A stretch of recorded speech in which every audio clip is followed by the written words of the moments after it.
Hold up. Oh yeah. Quarantine and rap. Quarantine and rap. Ladies and gentlemen, we here. Give me a couple seconds to, you know what I mean? Give me a couple seconds to get the shit going. And let me just tell you right now, Quarantine and Rap tonight is being sponsored by Dunder Mifflin. If you need your computer paper, y'all know where to go. It's a Michael Scott company, goddammit. Quarantine and Rap, we here. We gonna get with the shits tonight, ladies and gentlemen. Before we get into anything, I just want to give this little, just quick little story. So through my travels of doing music, I've been saying this for a while now. Who my influences are, right? And so tonight I have the honor of going live with Chris Rivers. Now, if anybody has ever watched any of my interviews, you would know that at the end of my interviews, usually they ask, if there are any artists that you'd like to work with, who is it? And I always say Chris Rivers. One lyrical, talented hip hop recording artist slash MC. I was able to be there in 2016 for Team Backpacks Mission Underground New York to watch not only be a part of the audition process, but to be one of the part, you know what I mean, to actually watch some of the ciphers go down. And I was able to watch Chris Rivers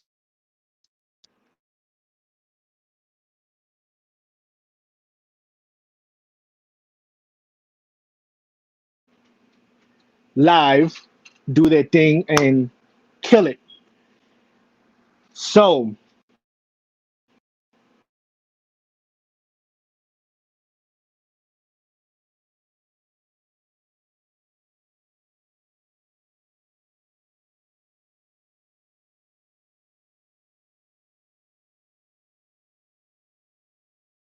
my apologies for that. I keep getting a phone call. Katie, are you in the building?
How we doing, Ray?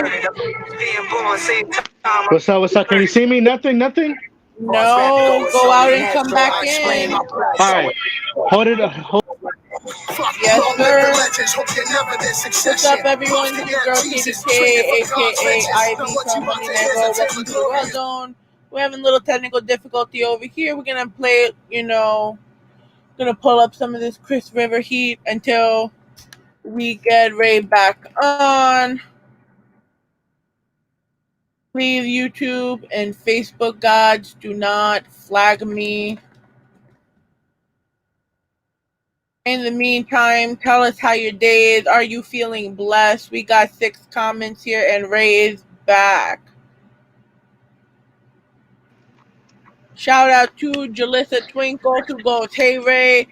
The Essence Romero goes, "More people will come on and save it." Facebook got back at us again. Of course it did. Of course they did. Facebook, you are now an official dub. But Ray, without further ado, I am popping out. You do not no longer need me right now. No, thank you so much, Katie. Copy. Bye. All right, ladies and gentlemen, we back. I apologize for that. You know what I mean? Was getting a phone call from either my niece or my nephew, and it totally killed me. Thank you, Facebook, for once again blocking us. Jesus Christ. On that note, ladies and gentlemen, Chris Rivers. Yo, yo, what's good, right? Yeah. What's Yeah. going on?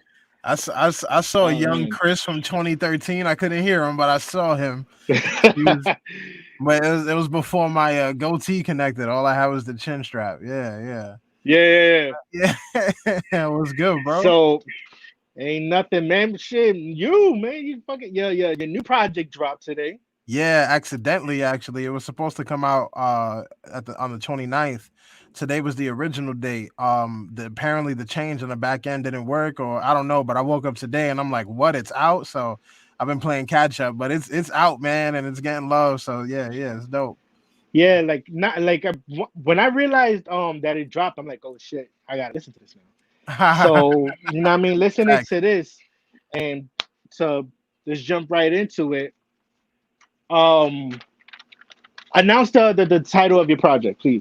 Yeah, SIBB is the acronym. It's self-inflicted bubble boy. The title basically, the bubble boy aspect of the title is a lot has to do with now, like the fact that we're in isolation, the fact that we are in quarantine, like and just like the literal sense of that, but also like when me personally when I'm going through mental stuff or I feel like I need to get away from people or if I need to like recollect, I feel like I need to isolate myself and that happens a lot with people. And the self-inflicted part is, through isolation, sometimes there's growth, but sometimes you really feel like you're alone or you don't have other people. And I think that a lot of times we do that to ourselves. We can be alone in crowded rooms. We could do that. So the Mm. self-inflicted part kind of came with that. So the project is inspired by that introspection and looking into yourself and figuring that stuff out and like dealing with the world. A lot of people are trying to figure out what to do right now. You know what I mean? So the project kind of was just me manifesting that artistically into these moments and, creating some vibes, so it's been dope. And you know what I mean. First off, thank you for one being on tonight's quarantine and rap. And like it's dope that you explained that behind the project because now it's like let me do a little deep dive. Wonderland of Misery 1 and 2, Yeah. Medicated Consumption, Mm-hmm. DeLorean, Gitu. Did I say that right? Gitu. Yeah. GITU. Gitu. Greatest in the universe. So when you're creating, right, where do you find yourself before you even like? Where do you find yourself while you're finding the direction of your music? Yo, it's weird. Like, I should probably release, which I'm gonna start doing, like releasing projects more consistently. Like, we live in a day and age where it's like, if you're an upcoming artist and you're not coming out with a project every 3 months, then you're gonna, get left in the dust.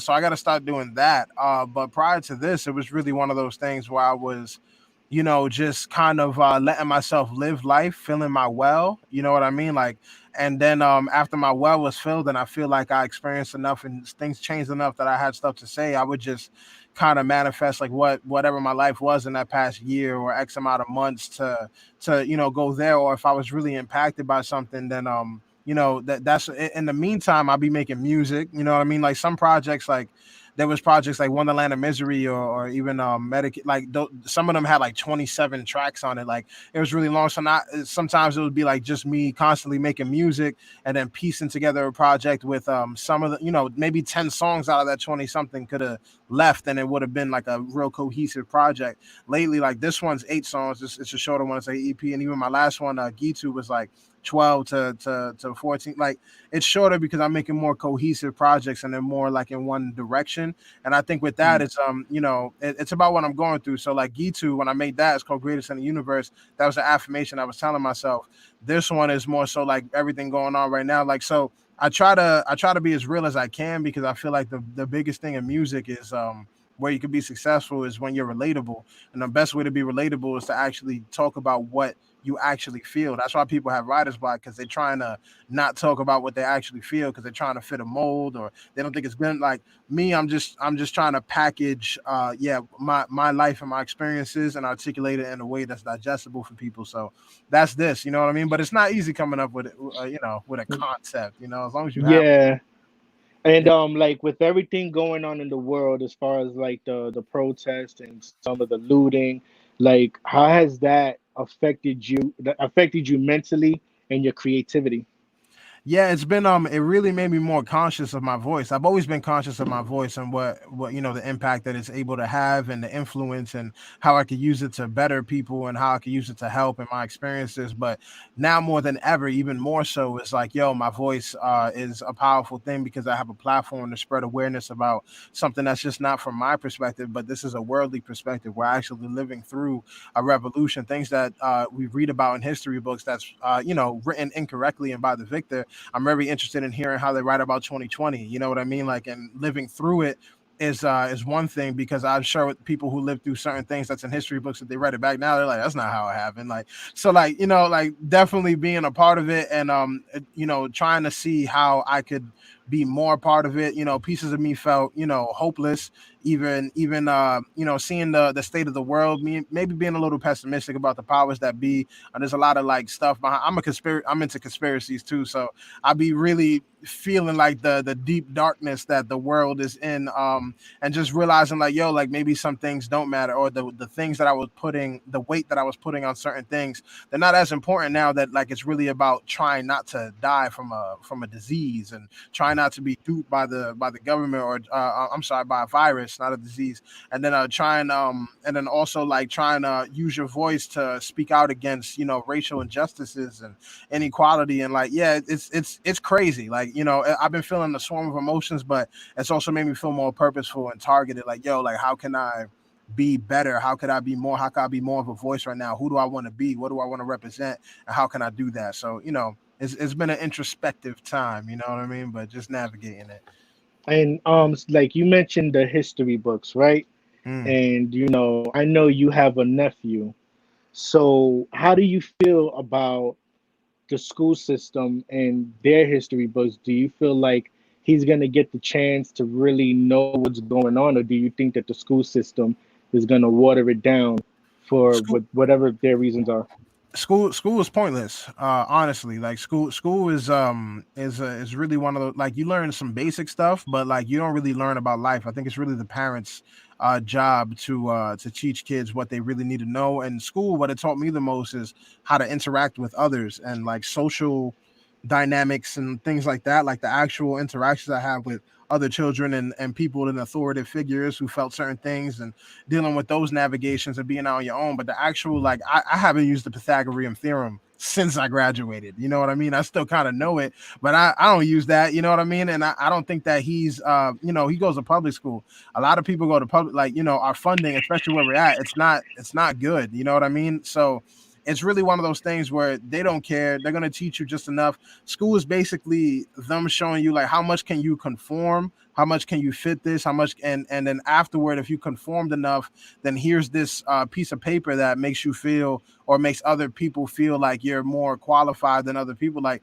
there's some A squared plus, yeah, exactly, yeah. There's some people who are way more qualified, who are self-taught, but they don't have a degree, but they are way more qualified, but because they don't have this piece of paper that it's crazy. And America is one of the few places that charge this much for schooling and things like that. So it's like, it's really just a scheme, and it sucks knowing that, because I don't have kids. We try to enlighten him as much as we can, and for what it's worth, my nephew is incredibly enlightened for his age and just how he is. And when I have kids, I'm speculative on homeschooling, or at least some sort of thing that I do to make sure that they're reinforced mentally with the true history and what's actually going on, and why they're teaching them the wrong things and what it is. You know what I mean? Because it's too much. So that's when they're being molded, and it's incorrect. So yeah, it's weird, man. Mm. It's weird. Yeah. All right. You the whole going back to the whole thing of being an artist and feeling like nowadays you got to put out a project every 3 months or so. Let Yeah. me ask you, how do you feel about albums and mixtapes? Do you feel like the concept behind an album and a mixtape is dead?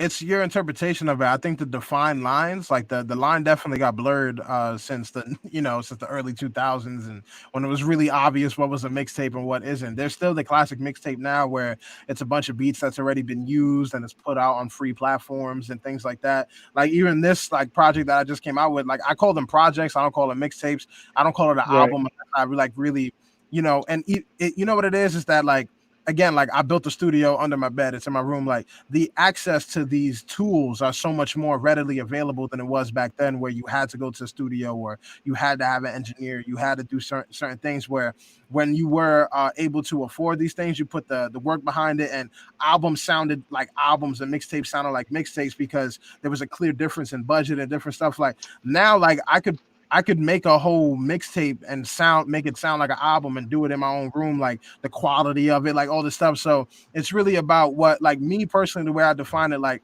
my album is really one of the thing that's like the quintessential, what I really gonna choose to represent me, like the Good Kid, Mad City, Capital Punishment, like Illmatic, like the quintessential album that really defined a person, like you know what I mean, and that's the thing that I'm working on. And when I put that out, I can finally say, oh yeah, this is my album. This is what, whether it does what I wanted to do or not, this is the thing that I put my entirety behind. I did the most for. I gathered everything. Like this is what I want. If someone said, what should I play something to represent Chris Rivers? This is my album that I put it out. And then some people have multiples of those, obviously. Like this is another project that, like, even the one that just came out today, it's something I put together to get people through, like just to keep the fans fed, and to just keep putting out content in the meantime. But it is in no way, shape, or form the quintessential project that I would use to define me in my career, and like one of those things. But that's what I feel now, since it's so much easier to create something of high quality and it not be an album. Right. And when it comes to being an artist, right? And I've expressed this to certain people that I've had on here, like LP, lyrical, poetic. As an artist, what I do when in my writing process, I guess my ritual is to drink coffee while I write. Hmm. Do you have a specific ritual, whether it's your writing process and or being in the studio? Like what do you include into your creative process?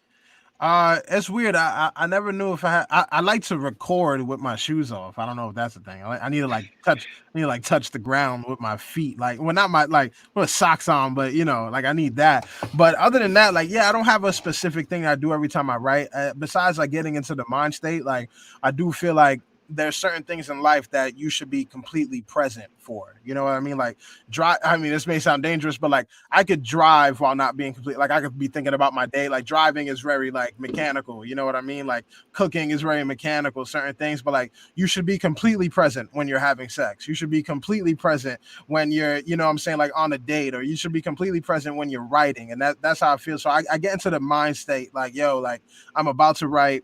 Let me focus. Let me get into the zone. Let me get prepared mentally to not have the critic present at the same time as the creator, because that's how you get writer's block. If I'm judging everything I'm writing as I'm writing it, like clearly I'm still like, no, I'm not just writing trash, but I'm not being just like super harsh. Like I'm just creating. So I get into a creative mind, and I do that. And I definitely have water on the side. I used to like to smoke or do like, but I'm like, yeah, like I don't like relying on things. So I made sure that I could write, completely in regular state of mind, static, and yeah, just be good. But yeah, and I like writing out loud. Like I don't like writing in my headphones. Headphones?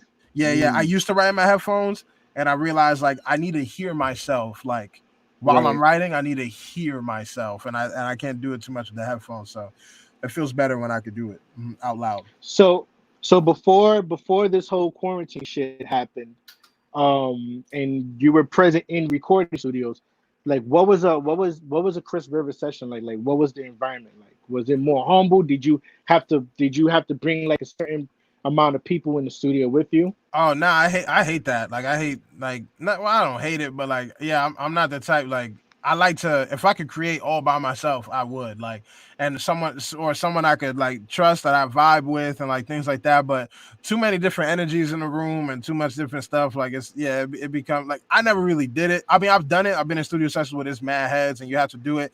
Then it's like a show. It's like weird. Like it's yeah, it's Yeah, to me it's like weird, and then everyone's like kind of low key competing and like it's cool. I'm never the wackest in the room, so that's good. Like but it's one of those things. Like I don't know. Like I like showing people my shit when I feel it's done. You know what I mean? Like so like I had I have my engineer that I fuck with, and I just yeah I go in there. It's a vibe. Sometimes there's Super Smash Bros in the other room when we play games.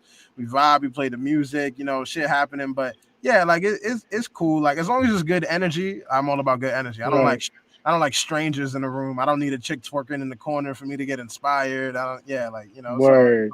it's all good. Like let's just make some music, have fun, feel good, walk away when we need to, come back when we want, and yeah, it's love. Have you had or like currently or before like have you had one person like you probably think like, yo, why is it so fucking critical? Like, have you had that person that just called you be like, yo, what were you thinking? Yeah, all the yeah, my I don't have yes men on my team, especially my managers. So like and it's not like they be like, yo, what the fuck was you doing? But like super hard to impress, like you know what I mean? Mm, Or like just very like do this. Like, yeah, like I don't have a lot of people around me that it's weird. Like I probably just started making music, like my project that I came out with today and maybe Gitu, like my last one that my family or friends like really like actually fuck with and like that I mm, like most of my fans were like people I didn't know. You know what I mean? So like everyone else was just real like either critical, wasn't the vibe. You know what I mean? And so yeah, like I don't know. I got, but I get like it's probably bad, and I don't say this like some people say this like try to act tough and try to like, but I genuinely don't care what people think. Like I really like I have no attachment to other people's opinions like at all. So like I'm to the point now where people don't even tell me things. Like they're just like, all right, well if you want to do it, then cool. Like I'm like, yeah, I do, and I know it's cool, motherfucker. Like, yeah, like it's all good. Like, yeah, so it's weird. But I've had those critical calls, but not these days. Like I'm like, yeah, niggas just leave me alone. word. That's a fact. Fucking and like to confirm this, Whispers is your cousin, right? Yeah, he's a beast, and he's my cousin. Yeah, he's And that's ridiculous. and that's leading to this, like, you know what I mean? Seeing like watching the videos, hearing the music, like the Still Sharp and Still joint, Mm. that shit is in my playlist. Crazy. And y'all two together, it's so fucking dope. Will there ever be like an EP with you two? Yeah, I would still love to do that. I would love. We made so much music together, like throughout my career. My last two projects, he wasn't on it, and I would love for us to get to the point where our careers take off, and we get to the next. Like people want it because they know like that's what we did before, and I Mm, want it to be that thing that people not saying it. I mean, obviously everybody been wanting the J Cole Kendrick project like together for, but that's because it hasn't been one. You know what I mean? Like right. so like it's like that. Like people we've done it before, and I want us to upgrade ourselves skill wise, career wise, life wise, and then come back and do that. So like definitely it's something that's easy to happen, and we could make it happen. But yeah, like I want to wait for the right time for that, and that would definitely be dope. But yeah, that's my cousin. He's family, and he's dumb nice. Like I've seen him rap since I Yeah. was since I was a child, like 8 years old, watching him like baffled at like how he, you know what I'm saying? Like, so he watching him taught me a lot, you know what I mean? And his stage, and he's an overall performer. Like, even in the studio, like studio set, everything, like him in the lab, it's amazing to watch. All the like, it's crazy. He's a trip too. So yeah, Whispers is a man, bro, for real. Just real quick before moving on. Yo, LP, I agree. LP says I'd love a Ray Pearson LP Chris Rivers collab. Great piece. Oh yeah, yeah. Hey, Let me we know. you know what I mean, we get busy on that. It's a we gonna you know what I mean, we gonna lay the cards out. Yeah, yeah. Um all right, so now, right? Like I during the intro, I mentioned that I was present during Mission Underground New York in 2016. Oh, fire team backpack joint. Yeah, I was there to watch the OCD cipher, Was that the and first even one that or the second one? no, the second one. Second one. Heard. So that was the one that you brought the gallon of water on stage, We was all cutting ass on each other. Yeah, yeah. bro. That shit was so sick. And right after that, I was actually standing outside, and I saw you come out there, yo, Chris, yo, dope shit. Yeah. So how did y'all link up? Yo, so prior to Team Backpack, we all knew each other. So Osmond Benjamin, shout out to Major Stage, which is Mm. a Major Stage. But Yeah, I performed for them once. yeah, shout out to them. They're for anyone who doesn't know, they're a company that puts together shows a lot of time at SOBs, different spots, and upcoming artists, indie artists, etc. But we was doing a performance together. They worked with him before and they worked with me before, and they thought it'd be dope to do something together. So they actually brought Osmond Benjamin to a studio session of mine, and we were supposed to talk about music, but literally like we sat down for like 2 hours. 3 hours, and we just talked about life. Like it was an immediate like vibe and connection, like off rip, and he became like a legitimate friend of mine. And the same thing for Denzel Porter, where we met at a cipher in front of I heard about him prior to this, and we did a cipher together in front of Yankee Stadium, and then we had another team backpack, not like a whole group cipher thing, but we had Right. we was both in the same room while we was doing ciphers, and I knew him, and we just chopped it up, and we became cool over time. And then when they started having the group joints, and it was like, yo, like all three of us in one, we was like, yo, we actually know each other, and we was part of Team Backpack but also fans at Mission Underground. And we was like, yo, like how about we make this more about unity, instead of making it about us all competing up here. Like, yeah, we're still competing, but we all actually Yeah. know each other. Like it doesn't have to be us just in different corners writing and coming up, and they're like, yo, let's make this bigger than just a cipher. Like, yeah, it's a cipher, but it's a show, it's a performance. Like, how can we push the envelope? And we did that the first time and people loved it, and we called it OCD because of Oswin, Chris, and Denzel, but also obsessive compulsive disorder because we treat it, and not any sly or being insensitive to anybody with that, but it's one of those things where it's like, we meticulously work on our crafts to the point of insanity, and we wanted to show that in a group vibe. So we just went with that, and then we did the second one and the third one, and every time it's really amazing. So we just kind of push the envelope and we challenge people, and Right. yeah, Like it y'all is what three, it is. you know what I mean? Y'all three raised the fucking bar, yo, because I was at work, and I was like, yo, I gotta kill some time before it's time for me to dip. So then I came across well, I went to the team backpack shit, and I watched the first one. Mhm. I was like, yo, this is probably one of the illest things I've ever fucking saw. And then to see the second one happen live, and then the third one, y'all fucking killed it. Denzel's, Yeah, I'm we not even yeah gonna bring it to yeah, detail about yeah, that one, yeah. We but all we all felt like, yeah. Each one was just, it was pain, it was emotion, it was a lot, and like, yeah, man. We always try to push the envelope with each moment. I really appreciate that you enjoyed it, and that's what we do it for, man. It's breaking the mold. We at a point now where everything's been done. It's like the Simpsons, like fam, like every single thing's been done already. So how could you make it special? You know what I mean? How could you push the envelope? How could you take it the next step? And I think that's where greatness lies. Getting out of the comfort zone and doing something avant-garde, doing something new. And has timing been a like has timing been a maybe a reason why there hasn't been an full project from you? From OCD.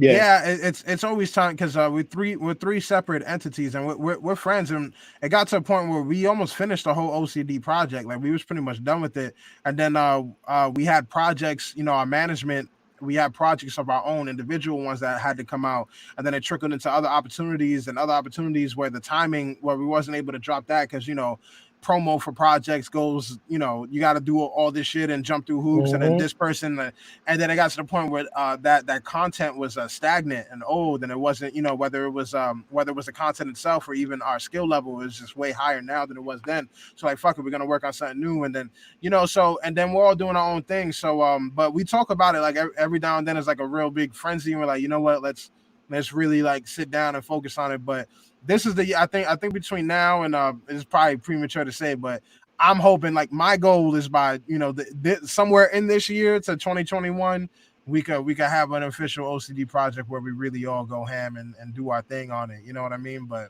that's just me. There's three of us, so we'll see. We'll Right. see. But Has it I'll try to orchestrate it. Yeah. has there been any of the other MCs from that platform that you still keep, like, maybe not keep up with like personally, but just their music? Their music. Let me see. I know there is. I'm just not good at. I know Matt Squabbles is dumb nice. I know Toxic is dope.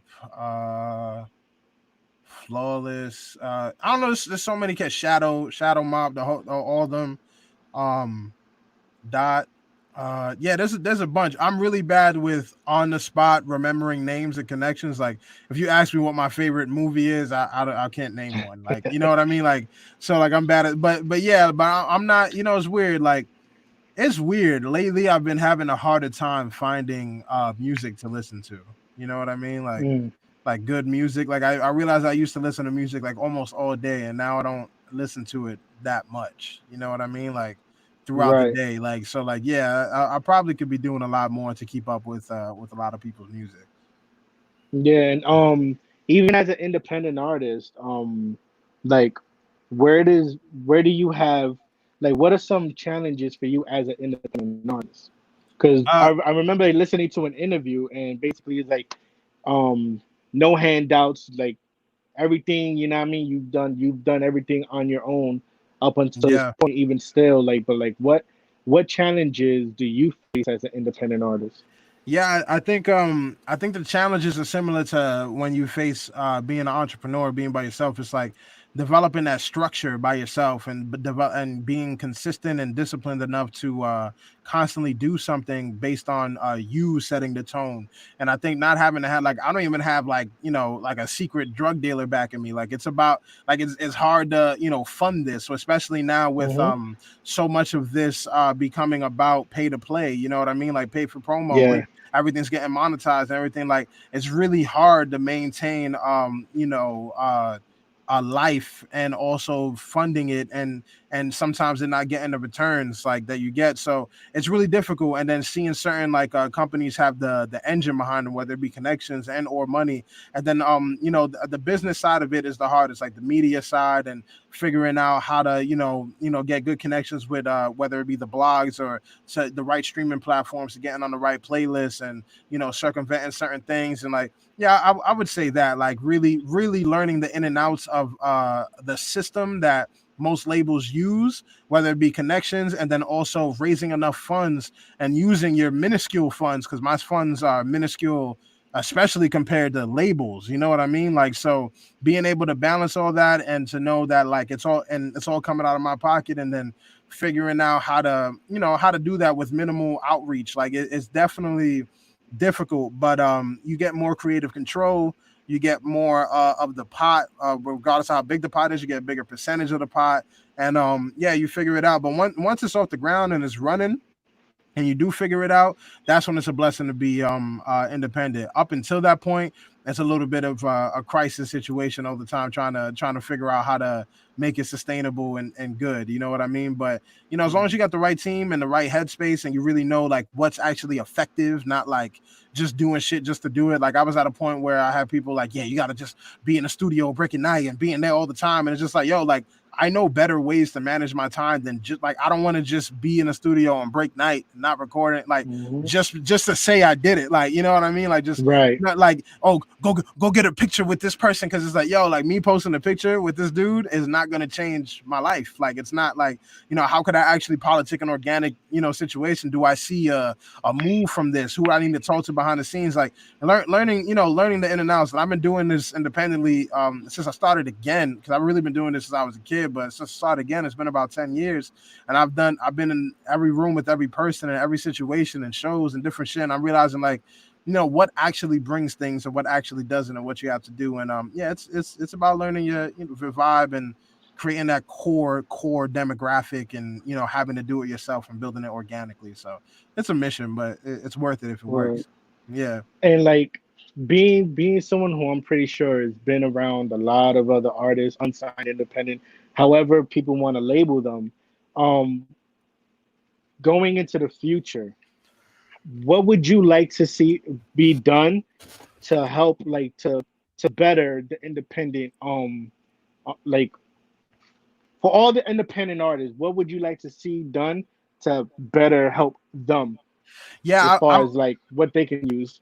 I think there should be a real stress, like a focus on classes as far as like business etiquette. Like there's a lot of people that's most people upcoming right now have no idea how the game works. You know what I mean? Like most people have zero idea, especially fans. Like I have fans hitting me like, "Yo, why don't you just do collab with Kendrick?" Like, yo, it's not just like, "Oh, that's cool. Me and Kendrick will sound good. We should just work." Like it doesn't work that way. Like there's so many holes you have to jump through and so many things you have to do, and whether it be financial, whether it be business or politics, and so I do think that on the back end, what I'm saying, what playlist you need to get on, what streaming platforms, what actually works, how to upload your music, how to put it in certain places, how to find a target demographic, how to build an organic and niche cult following, like what I'm saying, and how to consistently feed your clients, like all that stuff. And I think that people, upcoming artists, need to really understand that aspect and to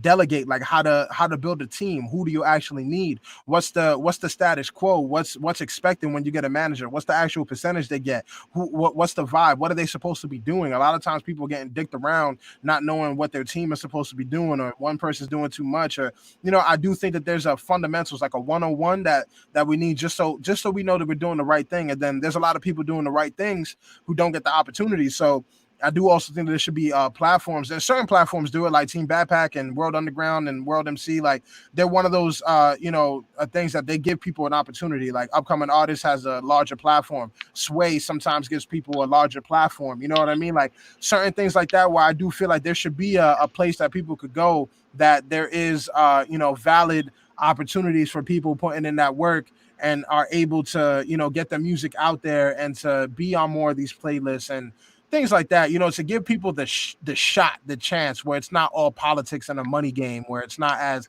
guarded and gated as people may not realize. You know what I mean? To give some people an actual chance. I think that needs to be the case. You know what I mean? But first and foremost, that 101, the how to be successful in the business 101, I think a lot of artists need that and should get that, and to be self-efficient. You know what I mean? Like get your own And studio. like this is a stupid ass question, but I'm gonna ask it because how I feel about it is I think it's stupid. But how do you feel about people using strip clubs as the new A&R?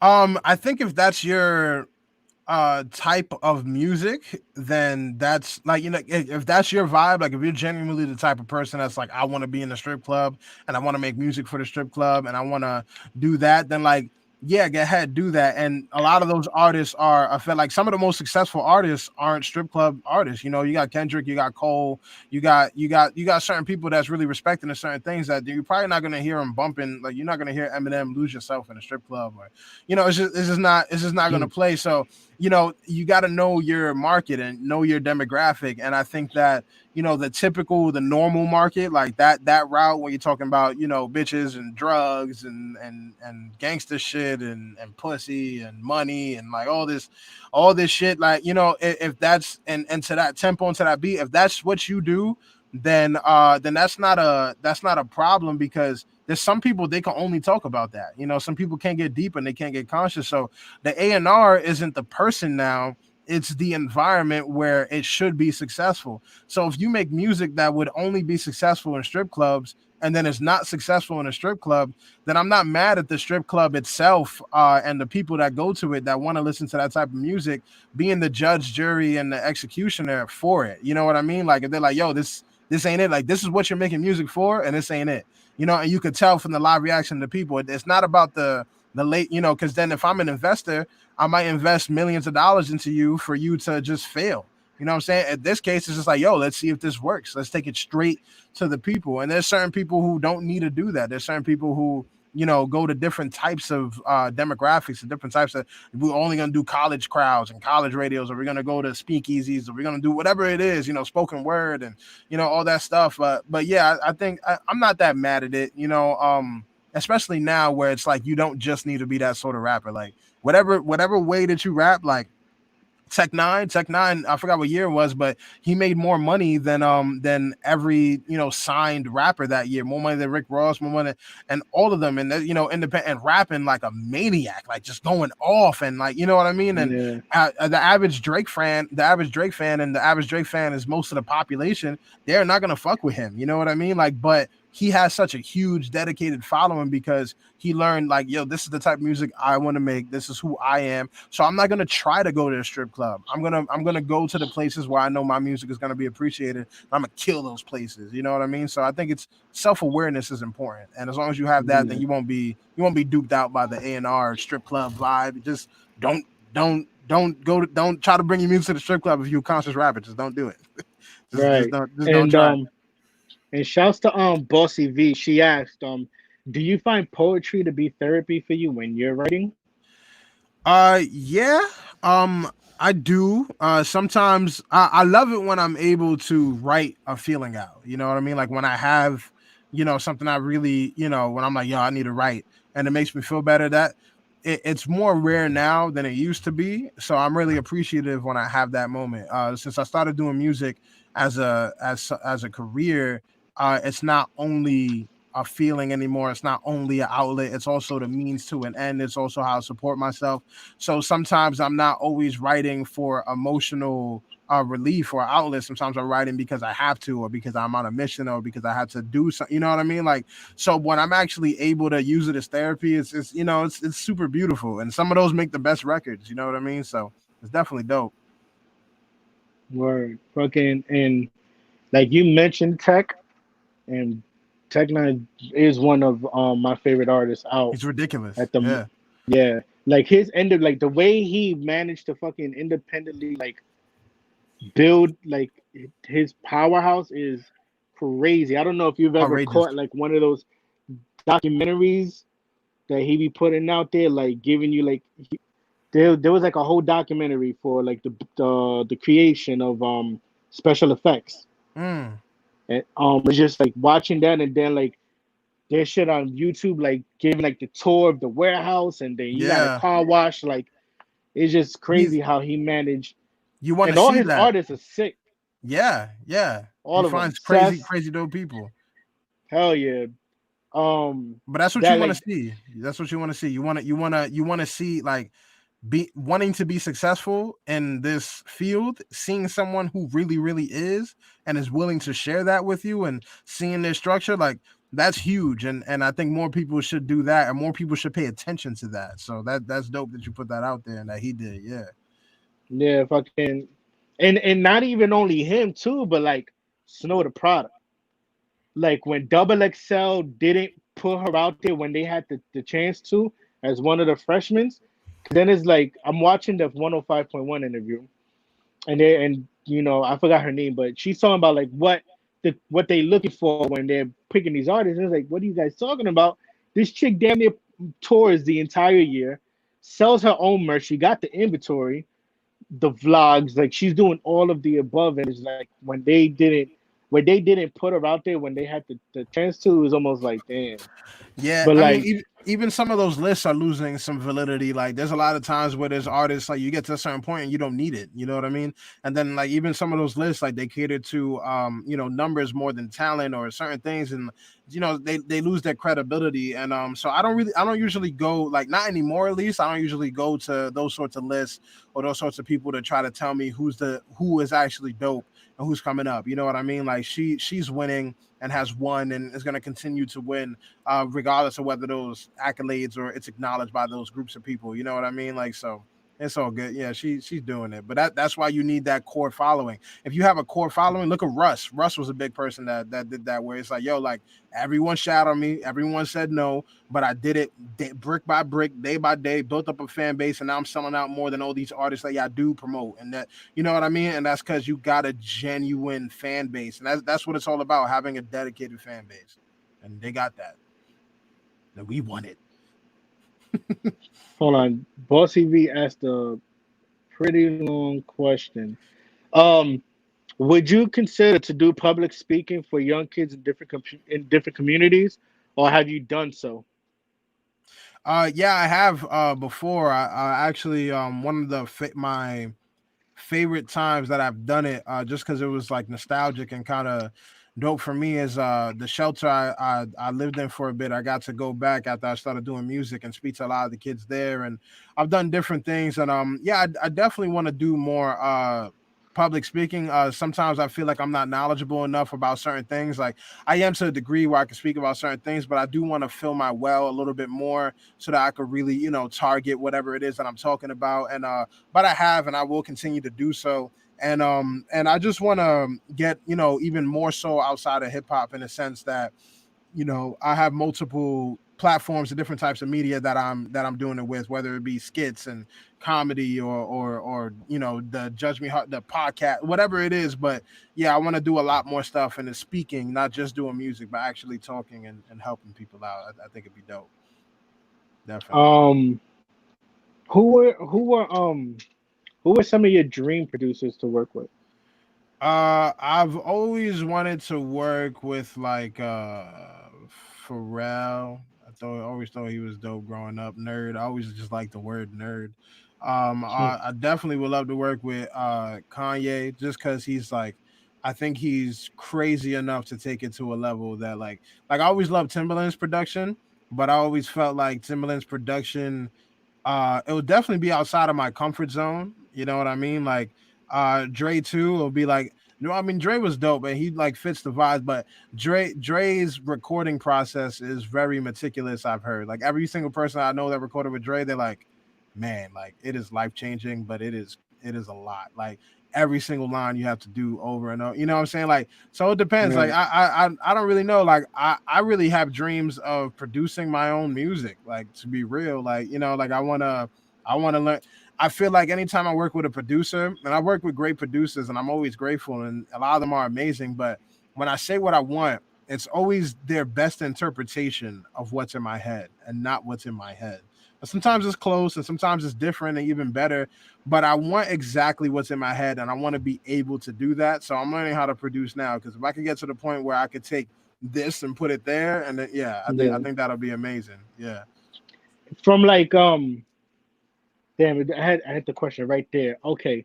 So from every collab that you've done, like R.A. the Rugged Man, Joel Ortiz, to name a I mean to name a few, who has been the one artist that you, when you knew you were about to step on the track with them, was like, all right, okay, it's go time. I would say I felt that a lot when I jumped on like records with let me see. Corey Guns, he's ridiculous.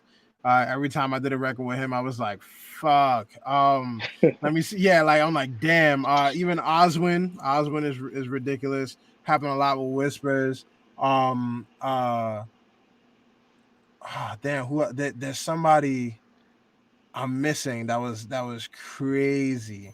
That was every time I hop on a record with Terminology. There's a few cats style like when I hop on a record with like D Block like Styles and them.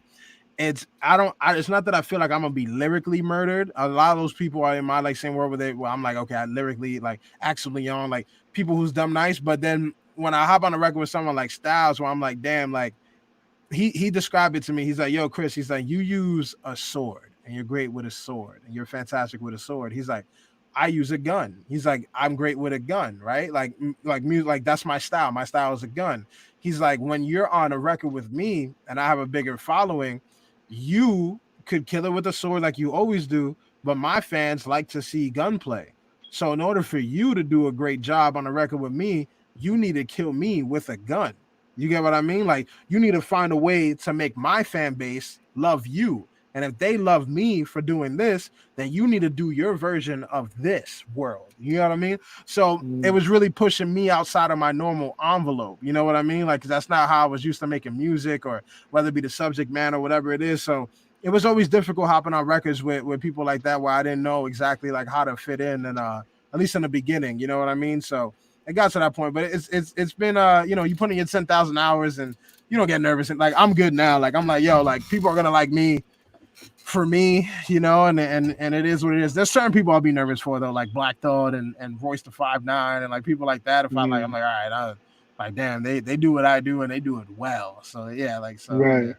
yeah, Like fact. who is one artist that you feel like there's a part of you that you haven't tapped into because you know that once you collab with that person, you know you're unlocking that cage. Like for me, it's Cuban.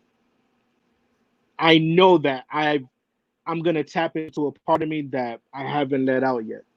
I feel that way about like if I ever got on a record with Eminem, if I ever got on a record with Lupe Fiasco, if I ever got on a record with I think those two the most. I think because Eminem, I know he's like that's yeah, like I know I could rap, but I would severely push the envelope on all of my abilities if I had to rap with him because I think he's the most technically best rapper. Like when it comes to putting words together, Right, I think he's the technically bad. I say technically because I think Lupe is like the best. Like he's his depth is endless. Like Lupe will bring me to a place where I'm like, all right, cool. Like I need to make this entire verse a quadruple entendre, and there needs to be overlapping metaphors with symbolism, and there still needs to be a story that's cool. He like I would write the most poetically Harvard grade verse if I was on a record with like Lupe, and if I was with Eminem, then I would just really lyrically push the envelope to a place I've never been before. I think those two the most. Yeah. all right, which brings me to this, right? Just a short trivia, right? Now, I'm gonna name a few artists, right? Pretty much it's one of those yeah or nah. I don't see it. Okay. I'm bad. I'm So I'm bad. I don't listen to a lot of people, so I'm bad at this. But let's I do mean it. it's not I think this list is pretty good. Okay. Now, obviously we've mentioned Eminem, so that's you know what I mean? So here's a couple of other artists. Snow the Product. I haven't heard too much of her music, but I know she's nice. I know she's nice. Like I know she's really good. She's good at rapping, but I can't quote a line, and it's not because I think Mm. she's bad. I just legit don't really listen to her music. Yeah, Tech Nine. ridiculous. Yeah. Um, Black Thought. What am I? I love Black Thought. Like yeah. I love Black Thought. Afro. Afro to me, he's another really ridiculously good rapper. He's a really good rapper at putting words together and like rapping like that. I would love, and Afro's my man. I would love to hear Afro on more records that I got to know more about him and I got to hear more like less about rapping and more about Like I know you could rap your ass off to the end of the world. I want to see you put that to work with something that's super relatable and in there. But maybe he doesn't want, maybe I haven't heard that record. But yeah, Mm. that would be my that would be my, because I think he's fantastic at what he does. I just want to see more. I just want to see more. Definitely. And what artist can you say inspired your style? I like to, I don't know. I really love Andre Three Stacks. I love Mac Miller. Mac Miller inspired a lot of different shit. Like I love how he did those tones. I grew up listening to a lot of Lupe and M. Obviously my pops, but I'm less musically. I'm naturally like him, so I'm not like inspired. Like I don't hear stuff and feel like, oh, I want to write about that. Like these other cats, I get more inspired to bring that out, and I'm more just naturally like him. But yeah, been getting compared to Mac Miller a lot lately, and I don't hate it because I love Mac. You know what I mean? Like so, yeah, Yeah, even with your new project, what I noticed is like it's more mellow.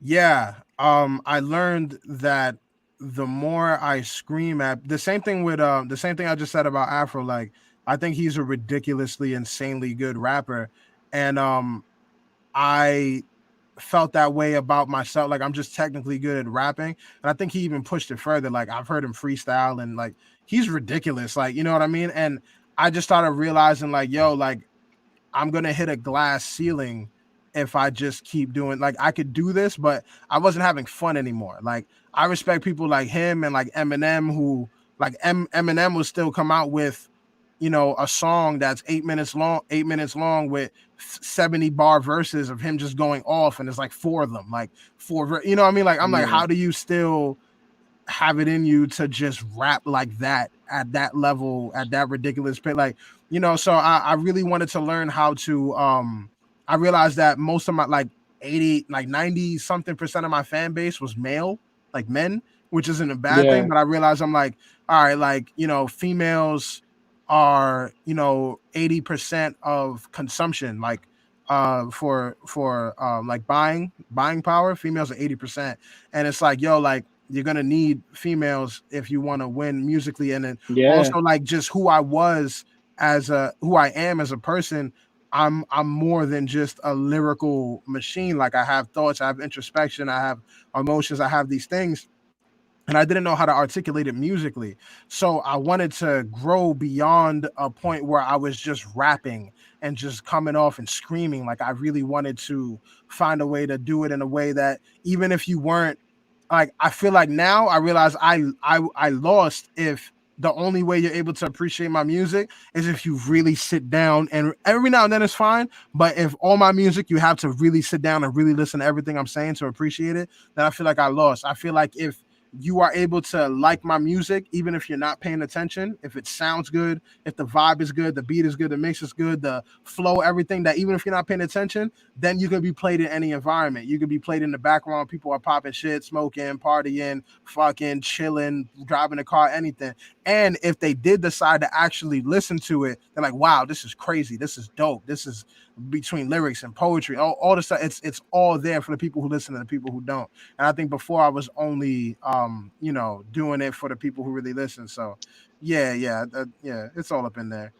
yeah. Like my cousin had told me one, like he told me like years ago. He was like, you know, if you, he's like, yo, what you got to do is you got to hit up the shorties because it's Yeah, if the shorties fuck with you and they got a man, they gonna be like, yo, who's this nigga you listening to? And then when they listen exactly. to you and they fuck with you, now you got the both of them. He says Exactly. shorties, and then you're just gonna pull in like it's natural, being a lyricist and pulling in that male crowd, but Yeah. in the shorties, Females are everything. They support more. Men want to play music that females like. So that Drake used to say it all the time. He's like, you're gonna buy my album and act like you got it for your sister. Like, it's one of those things. Like, if you got the hmm woman, you won. You won off rip. Like you win. You know what I mean? And even bigger than that, like it shows that your music is diverse enough. It sounds good. It feels good. It feels good. It's not just lyrically incredible, but it feels good, and you want it to feel good, and that shows a different level of goodness, that greatness that you achieved artistically, where you're able to manifest and convey and even influence emotions. You know what I mean? Not just thought, but also emotions, and that's powerful. Yeah. And mad love right now to the Essence, who let it be known that Gitu sold her completely, and she's hooked on that album. She's the bomb. Yeah, no, that's a fact. That was the first time I actually stepped outside of my shell, I feel, and I started making music. Like, oh, DeLorean was like the first time I was like, you know what, let me try to make music for myself a bit. That was me like testing the waters. Gitu was me like actually trying to dive into the water, and this one is me like swimming in it. You know what I mean? I think the next one is me doing backstrokes and up above, doing all the craziness. But that's how I would describe it, because yeah, I'm growing. I'm growing in myself right now. Like it's one of those things where I'm discovering my musical voice and a talent, and Gitu kind of put it there. And yeah, so I'm glad she liked it, man. Yeah. Does a lot of does a lot of your concepts and directions come like right on the spot, or like you have it stored somewhere that eventually you haven't found the song for it yet, but have you like Yeah. is it more like an on spot thing, or is it something that you Sometimes think it's of and both. you like? Mm, Yeah, sometimes it's both. Like there's songs on there's song like obviously vibes and melodies that come with on the spot, but then there's certain songs where I'm like, yeah, like I would love to make a song about this. You know what I mean? Like that's why I say I still haven't had my quintessential project, because I still haven't made like the song or the project that's about my life. Like My Good Kid, Mad City, where someone listens to it and they're like, yo, I know who he is. Like I know who he is, or I know what this was, or there's songs like that. Like I think classic examples are like J. Cole's like I ain't never did this before, no. And I ended like went it's like, yo, mm. it's a song about losing your virginity. You know what I mean? And he did it a really great way. You know what I mean? Like, so it's one of those things like, yeah, like I have some songs I'm like, yo, I do want to eventually make a song about this, but I don't force it. Like when the right beat comes, I feel like, oh, that's dope. But most of the Yeah, time, like if it feels right, then let's go with it. You know what I mean? I don't try to yeah. That force it. that Cole record was the way the storytelling in that from the beginning up until the end. It was like yo, like that's one thing that me myself, um, I think my strong point, besides the bars, is the storytelling. Like I like to paint that picture. I like to let it be. Like I want to take you there so you can visualize everything from Yeah, start to finish. I think storytelling is a real powerful thing, and it's a highly skilled thing where you're able to, because it's different in story. Like there's rappers who just like flip, pack, spit, rack, lick, that like who just are saying words that rhyme, and then there are ones that Hmm. like in pockets they're making sense. Like there's an overall vibe, like there's an overall theme of what they're rapping about, which is like and then there's the ones that is a consistent string from the front to the end, where this is a whole story where you're following along, and those are some of my favorite ones. Like it's really amazing to see, like, wow, you really did that. Like, you know what I mean? Like it's crazy. One of the most ridiculous examples I got put onto, and this is not even that new, but Lil Wayne, Mona Lisa. I don't know if you heard the song Mona Lisa. That's the joint with Kendrick, Is that right? one Am I? Kendrick? Is it? I'm not sure. Is it Mona Lisa? I forgot, but he told a story, but at such a fast pace. It was crazy, similar to Eminem's "Normal" on one of his Kamikaze album. I think Mm. it was like no, like certain songs are just like, yo, like how did you keep that story so consistent and on point and never swaying from the subject while rapping like that? Like that's incredible. Similar to Royce the 5 Nines. Damn, what's it called? When he's rapping about all the holidays, you know what I'm talking about? Shit. There's a song. I'll send it to you afterwards, or Word, word. I'll find. Yeah, but it's ridiculous. Like, yo, like, how do you keep? But I think that's some of the best. That's the best ones. That's the best songs to me. Like the real stuff. Lupe Fiasco, He Say, She Say. Like, oh, like, yeah, it's crazy. It's crazy. Those are my Do favorite you things. have like for storytelling? Like, do you have like a maybe top one to maybe top three? Like when you hear it, it's like yo, like where like you would wonder where that artist was when they put that whole shit together. Like, do you Oh, have any of those for me, or moments? for me, like that I Yeah, wrote. like no, Oh, well, either it's you or like you listen to like maybe like some shit from Nas, and it's like, damn, yo, if I could just know where the hell was he when at that oh yeah. moment when he wrote that. Yeah, no, definitely. Some of the ones I just mentioned, that the Royce the 591, Nas's one where he was the gun, like I'm with the bullet. I'm just like, okay, yeah, like how did you even, like, you really stood that whole time and thought about that? Like same thing with Lupe Fiasco. He does that a few times. The cool put you on game where he's rapping from the perspective of money. He say she say, like I love he say she say because from the title is even so clever, but the first and the second verse is exactly the same, but from two different perspectives, from the mother's perspective and the son's perspective.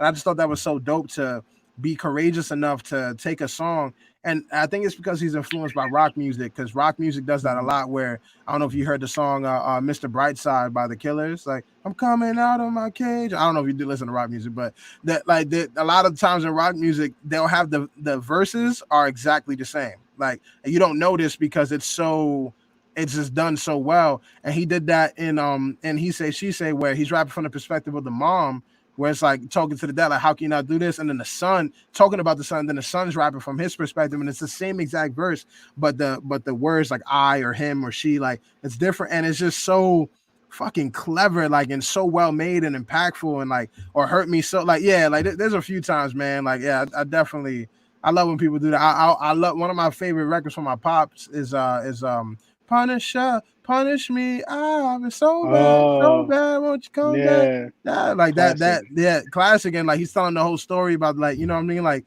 and just, yeah, it's just craziness, man. Like, I love good stories. I love good stories. Yo, shouts to the big bro Craig. He said, "Would you ever remake any of your pop songs?" No, not at all. Nah, I don't think so. Like, I think my pops is so, like, like, I think he's legendary to the point that, like, I don't want to touch his, like, I literally can't add anything to his, like I can't add any, like, he hit the ceiling, broke through it, and then hit the stars, and then hit the edge of the universe and broke through that. Like, I'm not adding anything to his anything. If I do, like, you know what I mean, the best thing I could do for his legacy is to establish my own, and that shows that gives contingency and power to his bloodline, and you know what I mean, like, that's what I could do. But remaking his records, like, it's never gonna hit the way that it hit originally from him, you know what I mean, a different time. Right. And yeah, it's just different. So I like to, if it's really really good ice cream, you don't put sprinkles on it, you know. And in this metaphor, I'm a sprinkle. Yeah. Yeah, I've never heard some shit like that. You never watched Kids Next Door cartoon? Nah. Ah, that's why. Yeah, yeah, yeah. That's that ice cream sprinkle analogy. But I just wanted to be the sprinkle in this metaphor, so it's cool. Word. Fucking damn, there was something really on my mind. That threw you off Um, with the sprinkles. totally. So like, all right. Now we spoke on the we tapped into like the storytelling.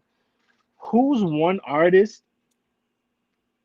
It doesn't even need to be an artist. It could be a beat maker. It could be a mogul. Uh-huh. Who's one person that you would, if you could sit in a room with that person and pick their brain, just in like yo, like, and maybe that would help you, whether it's in life or in music. Like, who would that one person be? Um, it would have to be like something really beneficial. I try to think about who's doing it right now. Like, it's weird because, like, I would love Kendrick's situation in the sense that he could stay completely low key and ghost out, and then when he does come out, the world is just in a fucking frenzy and they love it, and he's always so pivotal that he like backs away out the scene again. You know what I mean? But I would love that situation, but I don't think I'm gonna learn, like, obviously I'll learn a lot from him, especially hearing stories about what Schoolboy Q, like, because Schoolboy Q shows him his projects and Kendrick would give him wisdom and, you know, shit like that, or even hearing his creative process. So I know I'll learn a lot, but it's different. Like, I think I'll learn a lot from someone like Jay-Z, Drake, like those types of people. Like Drake, for his ability to just constantly create hits, you know what I mean, and to know he's a chess player. A lot of people don't realize, like, and I don't mean actually play chess, but I mean like in his career, he makes political and conscious moves that puts him in certain positions. So his business etiquette is outrageous. But I would say, yeah, even Jay-Z for building an empire, for knowing the back end of things, for knowing certain things. You know what I mean? Like, but it's hard because I could pick everyone's brain and like learn from them. But it's difficult because they'll all be in different positions. I would even love to do something like a person like Tech Nine. I think it would even be more beneficial for like right now to know like okay, like indie and on the come up or certain things like without having certain resources, without doing certain like how did you get your core following and how did you get you know what I mean? Like so there's aspects from these people that I would love to learn from each, you know what I mean? Like but I think the most beneficial right now would be a Tech Nine type artist or artists in that world where they are being very successful in my current situation, which is independent and knowing how to push the envelope and where to get the merch and what works and where what venues and who to talk. You know what I mean? Like shit that's from get to A to B right now. You know what I mean? Because Jay-Z Drake level that's all the way by Z. And I'm like I'm Yeah. still trying to. I'm in my ABCs right now. I'm not in the yeah. And being someone on the like obviously as a fan, from the outside looking in, whether it's listening to your music or even listening to Tech, and knowing that empire that he got with fucking Seth's crew and Mayday and listening to all the artists that he got under that umbrella, there's been times where I'd be sitting here and just looking at everything and I'm like, yo, and maybe this is just me as a fan just for music, and I'm like, yo, I think Chris Rivers will fucking kill it if Tech Nine signed him. Yeah, no, I definitely kill it in that environment. But I'm just scared to be a part of something like that if I'm expected to just rap a certain way, especially where like that's a big hindrance in my career where a lot of times in the beginning I was rapping in a sense where I was trying to prove that I could rap and I was trying to live up to the expectations that people had of me being my father's son or just listening to people around me saying, oh, you got to rap this way or we got on records like this, and me just not knowing what to do, where I just kind of solidified myself as like a rapper's rapper and like going off and rapping. But I really don't enjoy rapping like that. Like I really, really don't. So like if I did sign to them, it would be like I Creative would freedom. I would probably get pretty far, but I would hate the process. You know what I mean? Like Mm, I would hate to have to rap like gunning it and going and just like lyric bar like yeah. all like the whole time like it's like systematically mathematically form it like what the fuck am I talking about? And then on top of that like I don't feel it. Like I'm tired of making music that I don't feel. You know what I mean? So like I'll Mm, be scared that I would lock myself into that. Same reason why I haven't battle rap. Like a lot of times when you and like start battle rapping, you get pigeonholed into just being a battle rapper, and a lot of people can break out of right. that.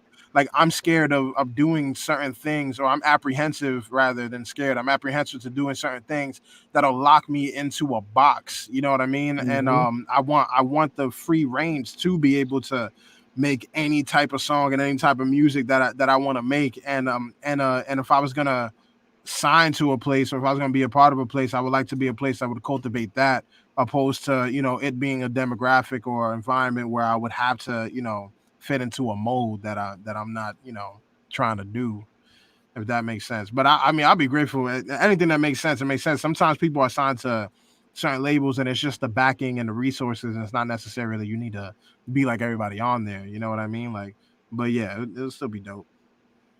Word. Fucking. Yeah. No. When you mentioned Kendrick and being that low key, do you feel like that was the last of that class that we got because Kendrick, Wale, Cole, Sean.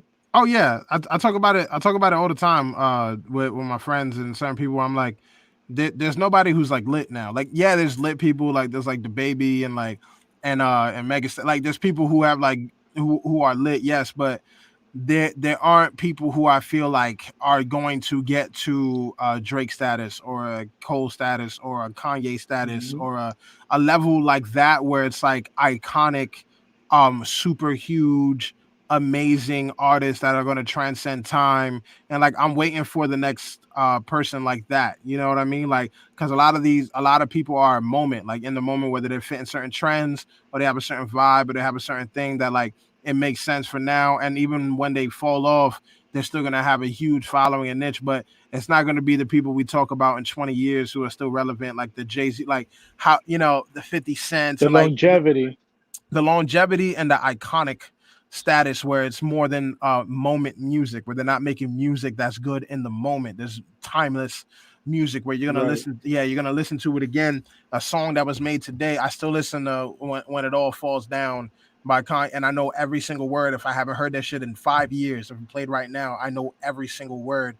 And it's a huge part to the point that like, what artist is huge or it has that impact when they could do something like what Kanye was doing when supporting Trump and doing something, and people still like, nah, bro, like just like and still stick by and it lost a lot of people, but still want that back from him. Like, you know what I mean? Like Yeah. half the artists today won't be able to survive a MAGA hat. You know what I mean? Like no, no, bro, like you're immediately No. canceled and done because your music isn't something that's impacting our lives critically. You know what I mean? Like there's not a lot of artists like that anymore, and that's because of the way the game is getting everything's getting flash cooked. Yeah, people bubble up real quick and then they're gone. There's so many people who was popping in last year or the year before that, where it's like, what happened? Like, where are they? Like, Yeah. where, like, what? You know what I'm saying? Like, what the hell happened? Like, like, where is this person now? And it just is the case, and I just be waiting for those. I don't know if there's a lot of, I don't know if it's because of the game or because of how shit is, but yeah, there's not a lot of people who's like that now. You know what I mean? Like, yeah. Right. If there's anything that you can get, like, if there's anything that you can drop on in the indie artists, like, what would you like advice? What would you tell an indie artist or a group of indie artists to help them along their journey? Uh, one, first and foremost, love what you're doing. Definitely believe in yourself throughout the way. Get a plan. Get a team. If you don't have a team of people that you genuinely trust and that you can delegate things to, then definitely learn how to do. And I do, even if you can delegate things to your team, definitely know how to do a lot of this stuff yourself. I do recommend that heavily. On a separate note, I do feel like artists like you need to really cater to your fan base. Like really, really cater. Like whether it's those 5 people that fuck with you or those 10 people, like why? And really cater to them and be creative with your content and be courageous with your content. Those two things, because you want something that's going to separate you. And not everybody is the most lyrical person, not everybody's the most handsome or the most fly or the most whatever, but you could be, you're the only person that's like you, and you could be the best version of yourself. So figure out what you could do that makes you you, and why do people love you and why they come back, and really really feed them, because it's going to be that like Russ and like certain people who the radio's not going to pay attention, blogs aren't going to pay attention, you might not be getting certain opportunities that you want. But if you got 5 fans and it turns to 10 and it turns to 20, and these are dedicated followers, where even if you may not have a million fans, you may not have a million or 10 million followers, but if you have 10,000, 100,000 people who religiously love you and buy everything that you say, you have 100,000 people who really really fuck with you, and you put out something for $10, that's $1 million every time you put something out. If you have 100,000 people who really really, you know what I mean, like if you have 10,000 people who really really fuck with you and you have $100 worth of content a year, you know what I'm saying, you have $1 million. You get what I mean? Like, so it's like, yo, like you have to really build your core following and pay attention to them. Give them love, give them appreciation, and stay as consistent as you can, because the person who is outworking you, like hard work beat talent when talent don't work hard. It's great if you're talented, but if you're not working hard, you're gonna get outworked by this whack ass lame nigga on the side who's gonna blow past you because this nigga is not stopping. So please be smart, but be vigilant, keep going, be courageous, and cater to your fan base, please, and know what the fuck you're doing. Read books, everything I need to know about the music industry. Know the status quo, know what you're doing, know about business 101, know what works, and yeah, go out there and don't stop till you make it, man. For real. For real, for real. Cause And that another thing for you artists, stop being so quick to put out fucking music. Know you gotta fucking register it. Make sure Yeah, you got your ASCAP, BMI, whatever it is that you yeah, feel comfortable using. yeah, for All real. that, all you know what I Get mean, copyright your shit. You never get all filled out those a pennies. copyright form. Yeah, get all those pennies. Get it from everywhere. You know what I mean? And know your worth. Know your worth. Know how to. Oh, to more not him. Yeah, a mortal technique told me this. He was Mm, like, yo, like, he was like, you're a fool if you don't have merch. He's like, a merch is like 30% of what artists make in money. You know what I mean? Like finances. So you're cutting yourself out of 30% of the bread of your max bread that you can make if you actually. So definitely don't just be a rapper. Not today. Not today. Not today. You can't just be a rapper. Some people can, but it's super rare. You have to be a little bit more than that. Whether it's a personality, whether it's a symbol, whether it's a fashion thing, or whether you have something on the side, whether you do the podcast where you got the whatever it is. But try to have something else. Like people are want to be attached to a real person. They don't want to just go to your page and it's constant just music posts.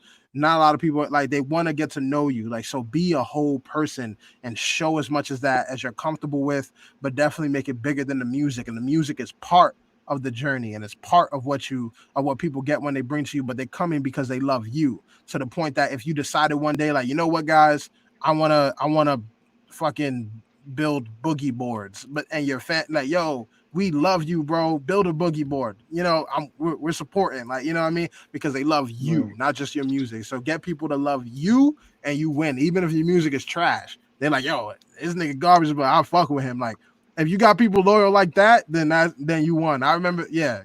I remember arguing with somebody in high school. I forgot the artist, but I said they was just jocking this artist OD, and I said a line by them, and it was like they didn't know it was them. It was like, oh, that was trash. Who was that? And I said who it was, and like, oh, it's him. I fuck with it then. And I'm like, you just said it was trash. It was like, yeah, but that's before I knew it was such and such. I'm like, all right, yeah, Word. like that's what I want. You know what I mean? Like, yeah, Right. you want that. So get them to fall in love with you, and you win.